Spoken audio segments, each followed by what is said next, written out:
မင်္ဂလာပါဗျကျွန်တော်ဗာပြောချင်တာလဲဆိုရင်ဂျွဲတာအကြောင်းလေးကိုပြောပြခြင်းပါတယ်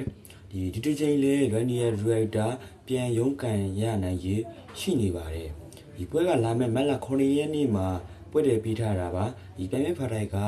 ဘရာဇီးသားဒီရှယ်ချန်နဲ့အခိုင်အိုဘူဟာညူဖြစ်ပါတယ်ဗျBJJ လဲကောင်းတယ်လို့ဒီ Striking ကလည်းပြောစရာမရှိတော့အောင်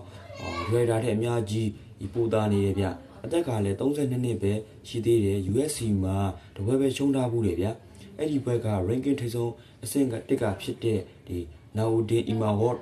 ကိုရှုံးထားတာပါဒီလက်ရှိ ranking မှာ Director ကဒီအဆင့်8ခိုင်အိုကအဆင့်9မှာပါဒီ Director ဘက်ကတော့သူ့ကိုပိုကောင်းတဲ့ပုံစံနဲ့ပြန်ပြီးကြားရမှာဆိုပြီးတော့ကျုံကပြောဆိုထားပါတယ်ဒီ Brandon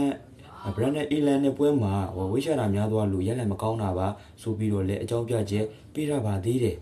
အဲ့ဒီတော့ဒီလာမဲမက်လာ9ရက်နေ့မှာဘယ်ပုံစံနဲ့ဒီပြန်လဲလာမလဲအတူတကွဆောက်မျောကြည့်လိုက်ကြရအောင်ဗျပြည်သက်သူအနေနဲ့ရောဒီ Director နဲ့ဒါကဒီအခုလာမဲပွဲမှာအကောင်းဆုံးလုပ်ပြနိုင်မှာမလားဒီပွဲအနီယာတွေရနိုင်ဝမလားဆိုတာကိုပြည်သက်သူရဲ့ comment မှာချပြပေးခဲ့ကြပါအောင်ဗျအားလုံးကိုကျေးဇူးတင်ပါတယ်ဗျ